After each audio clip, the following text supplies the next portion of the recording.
Yun. So ito na guys, yung bangka niya. Uy, tapinan niya to ah. Itong parte na to, ABS1 yan. Pag binugaan natin ng tubig, o tuyo agad oh. Parang gabi.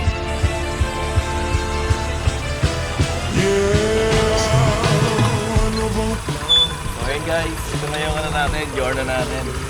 Tira kasi nabangga tayo eh. So yun, makakalas yung kaha. Pinapa-repaint natin dyan kay Sir JP 1495 Garage dito sa San Jose del Monte, Bulacan. So habang nakakalas yung kaha, magdi-deep clean tayo. So yun ang content natin ngayon para di masayang yung oras natin. Deep clean tayo. So yun lang. So yun guys, ito na yung journal natin. Ang dumi oh, pakita ko sa inyo yung dumi. I-deep clean natin yan, kasulok-sulukan lahat yan. Ayan o. Dumi no?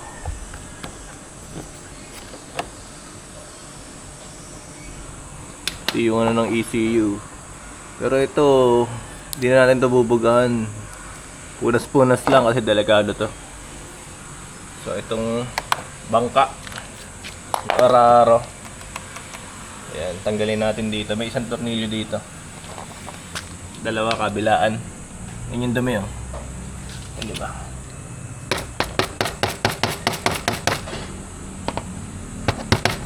Dami. So sure, ito dito.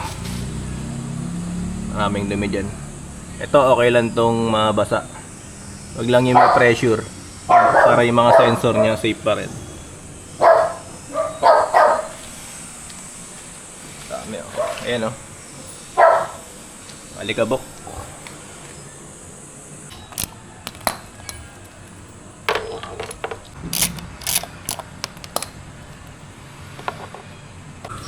Ayan na guys, natanggal na natin, sobrang dumi. Ang hirap niya hugutin. Yun. Ay, isang tornilyo pa oh. Para saan to? Ano yun? Ano yung mga bilog na to? Saan to?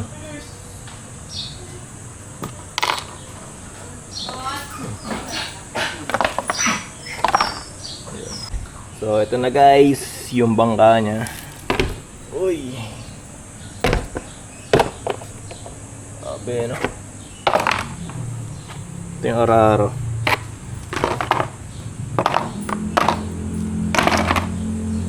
So saan to? Saan to guys? May binaktas kasi kami kagabi. Hindi namin alam kasi nagkahulog-hulog na sa baba. So kaya to ano, tabi na lang muna natin. Yung tangke niya natin kung may kalawang. Walang kalawang yan, alaga yan eh. Yung technique nga pala guys sa tangke para hindi kalawangin, sprayan niya ng BS1. Diba ito sa mga bulas-bulas na yan, tutok nyo dito yung BS1 para malagyan to. Kasya naman yan eh. Ito yung sa likod, buksan nyo na lang to, tapos sprayan nyo ng BS1. Ganyan mangyayari oh. Para siyang oil na langis ba yan? Grasa yun, may parang grasa siya. Hindi siya ano, mababasa. Tumutulo lang na ganun, parang mantika ganun.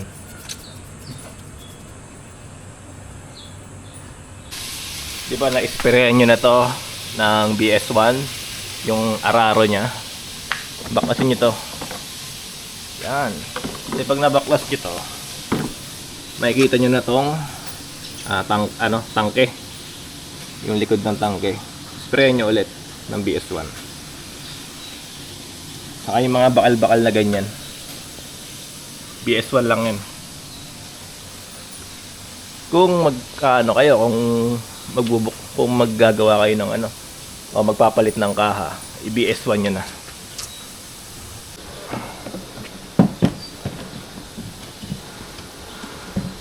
Ay.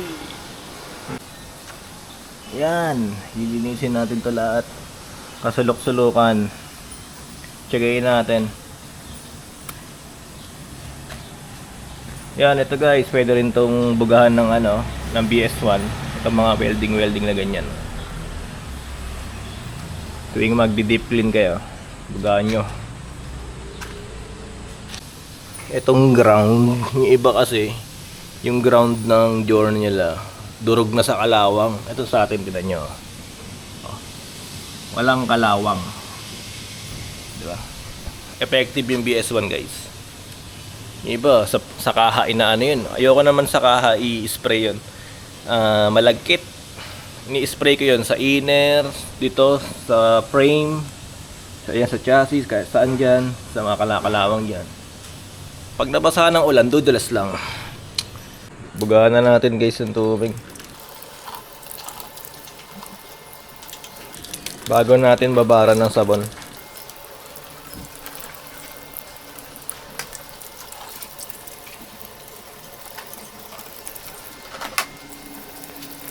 Tingnan nyo to Itong parte na to, may BS1 yan eh. Pag binugaan natin ng tubig, tuyo agad Parang gabi. Kaya BS1 guys, ang sikreto. Di na pala sikreto, sinabi ko na eh. Marami na nakakaalam nun, di lang sinasabi.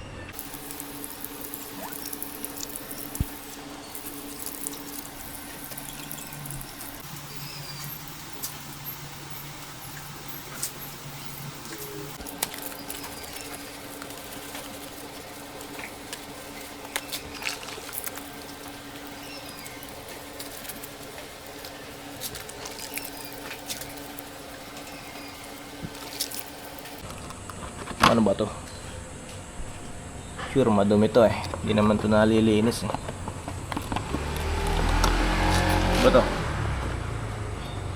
Putik, may lock pa sa ilalim. Seryoso? May lock pa guys.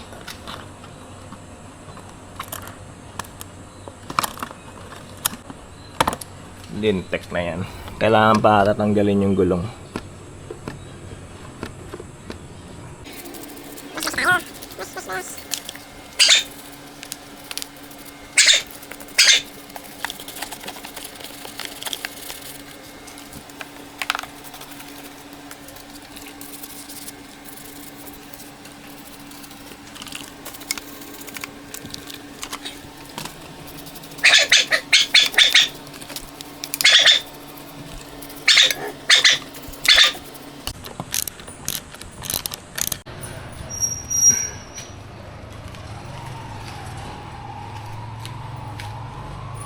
Tanggalin din natin to guys, yung footboard.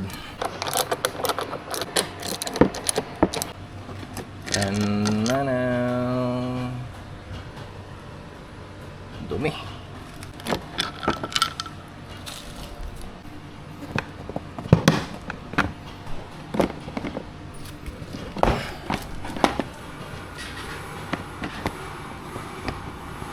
Ay, grabe dumi. Shit. Gumagasgas.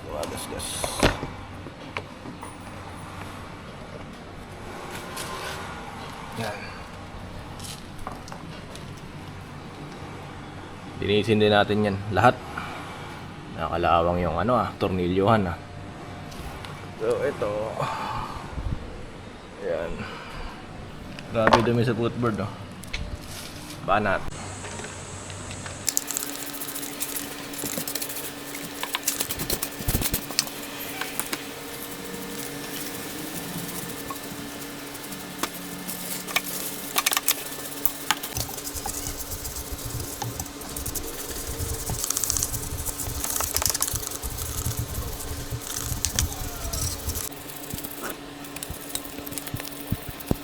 Air filter na nabili natin sa Shopee.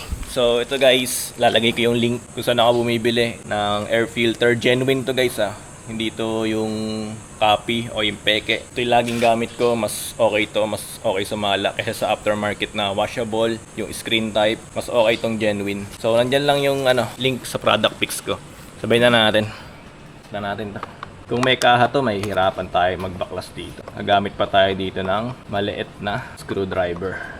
So, ito nagpalit na rin ako ng CNC bolt niyan. Heng.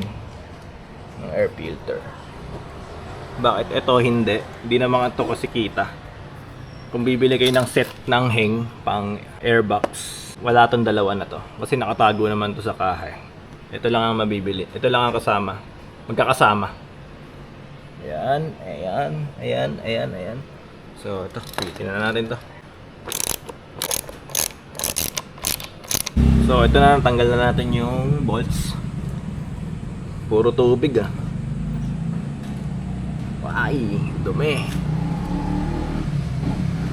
Tubig oh.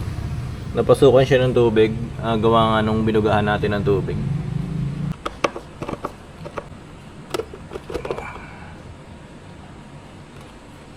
May isa pa.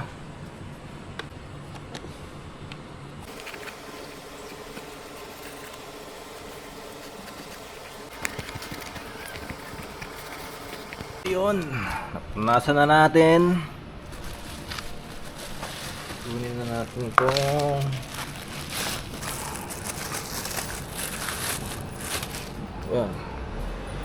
Honda.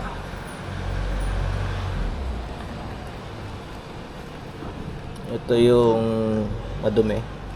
Ito yung bago.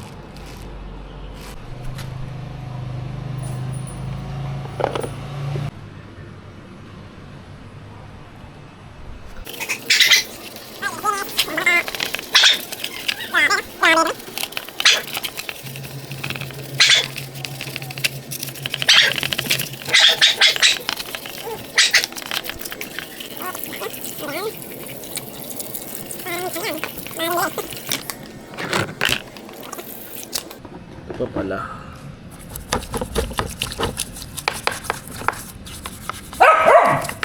Pwede na magtanim dyan.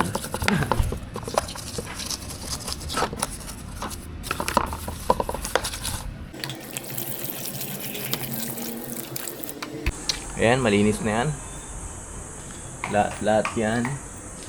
Pati yung mga wirings nyan. Ayan, harness. Dilinis ko. Pati sa harap. Ayan o. Linis na yan. Ito yung tangke. Mahalaga yung tangke. Ayan o. Okay.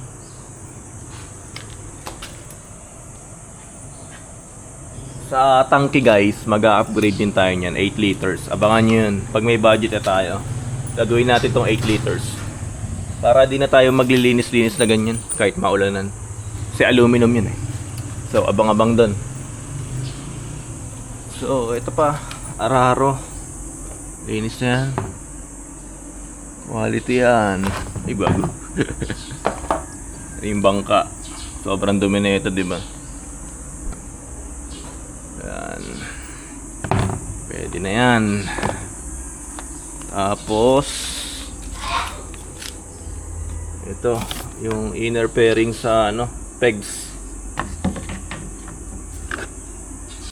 Yung mga ilaw yan, mga ilaw, tail light, malinis na rin yan. Pinalastic natin. Ito, signal light sa front. Sa rear, malinis na rin yan. Na-plastic ko na guys eh. Basta alam nyo na yan. So, abang-abang na tayo sa natin. Kaha. Kulay pink. So, ayun.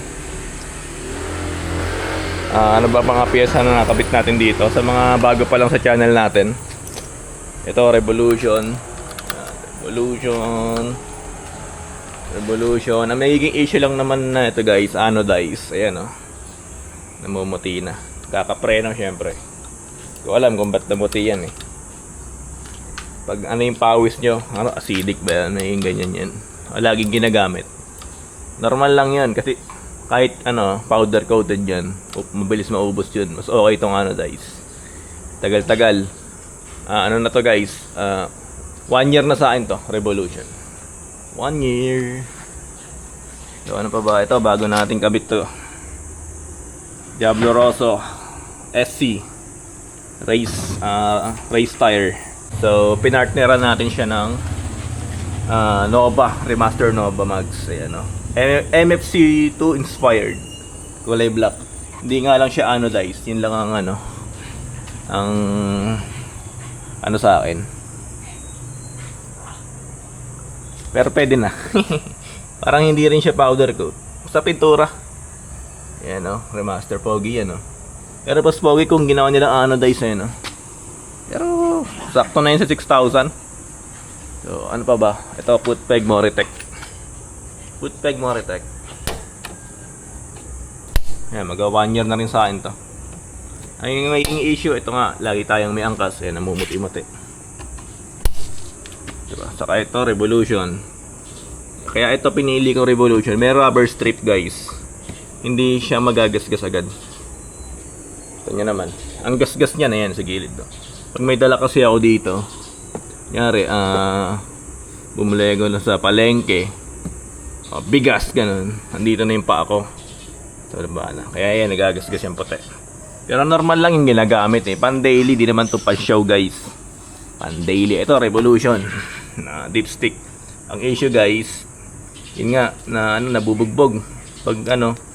Pag hinigpitan mo ng nasaktuhan lang, sa katagalan, humihigpit dahil siguro sa init.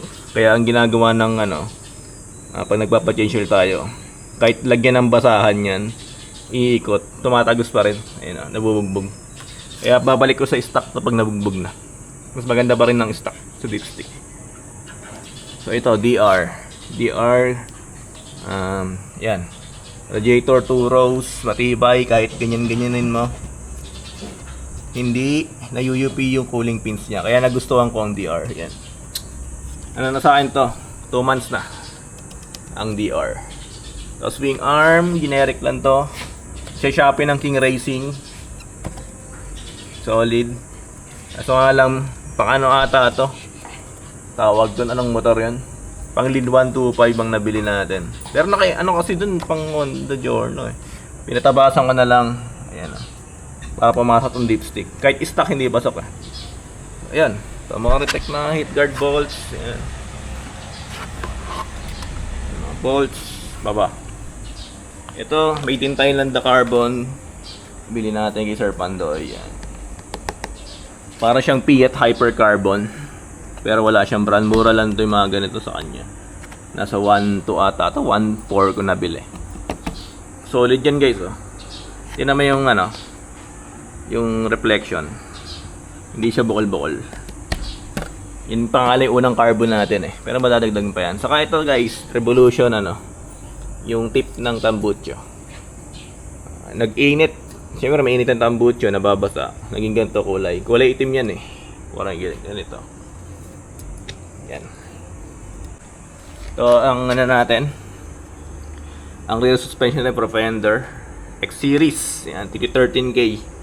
Kasi may bagong labas, X-Series Plus. Mas mahal yun. May pre-spring, CNC na yung cup, lahat. Ito, ganun pa rin naman siguro yung play nun.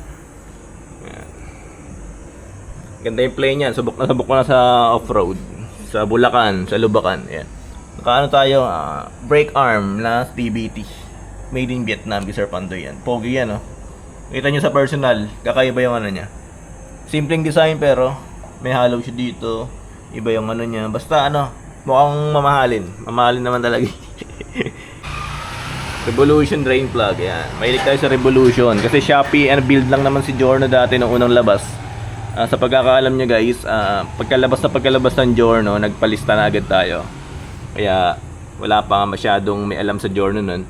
Shopee lang tayo mo order ng pyesa. Tulad na mga Revolution, Shopee lang yan. So ito, Moritech na stand. Shopee lang din to. Yan. Baba. Ito, Griptech. Griptech, solid naman ang Griptech sa akin. Hindi pa siya napupunit na. Ayan. Ang nga lang nito, pag binili nyo to guys, yung plastic nya, di ba yan? Pag sinara nyo, nakaangat na ganyan yan. Ganyan yan, hindi nyo masasara. Kaya pilitin nyo. Pag nasanay na yung upuan, yung plastic nya na nasanay na, nahulma na. Ayan, magiging na yan, plat na plat na yan. Matibay din yung nyan, itong kawitan nya. Kaya huwag kayo matakot, di ba babali yan. So ito, double hook natin. Na TK Moto, yan. Gamit na nito sa palengke, solid itong double hook. Yung stock kasi, gumagano'n po ang bali-bali. Pangit yung pagkakaano niya. Hook. yun. Ito, Napoleon gamit ng mga Thailander yan. Mapa Wave, Mapa Giorno lahat. Ito Napoleon, mahilig sila dito. Binila ko na lang siya ng bolts. Yan. CNC bolts, ratchet. Yan. Ano yan? Kahit masobrang kanigpit dito, siyempre ipapantay mo. Papapantay mo siya dito kasi may joints yan. Naikot-ikot mo. Ganda yan guys. Kasi naman nabibili yung classic sa Shopee na tig magagkano. May grado tapos ang pangit kasi wala siyang footings. Kita yung butas dito. Saka made in Thailand si Giorno. Siyempre kung ano ang gamit ng mga rider doon tayo sumusunod, doon tayo gumagaya. Hindi tayo gumagaya sa Pinoy kasi nagagalit yung iba eh. Nagpa-post sa Facebook ba't daw ginagaya? Sino ba masabing ginagaya yung nyo? Siyempre sa Thailand tayo gumagaya. Magkamukha lang, nauna ka lang, di ba? Ano ba sinasabi ko? Yan, nakaano tayo guys. Yan, rotate na hub and mile saka axle na ratchet. So, ayun pa lang guys. Abang-abang sa natin. Sa kulay pink na kaha. Abangan nyo yan guys. Huwag kalimutan mag-like, comment, and subscribe sa channel natin. Ay, ito pa pala. Ay, nako. Ito, GTRS na bar end.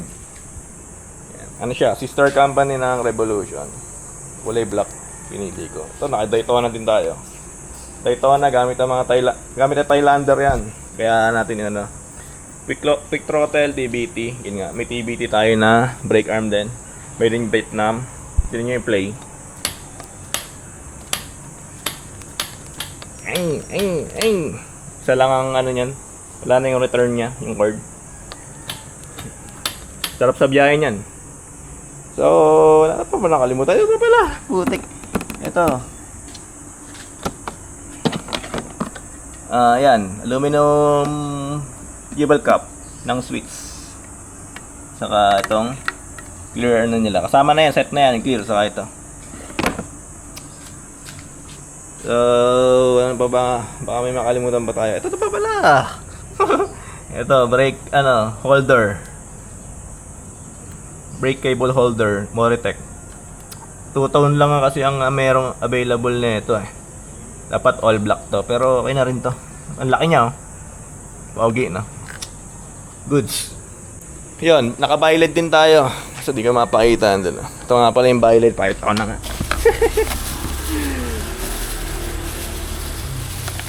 Ayan, violet. Yung ko na ilabas. Mga magasgas. So yun guys, huwag kalimutan mag-like, comment, and subscribe sa channel natin. Yun lang.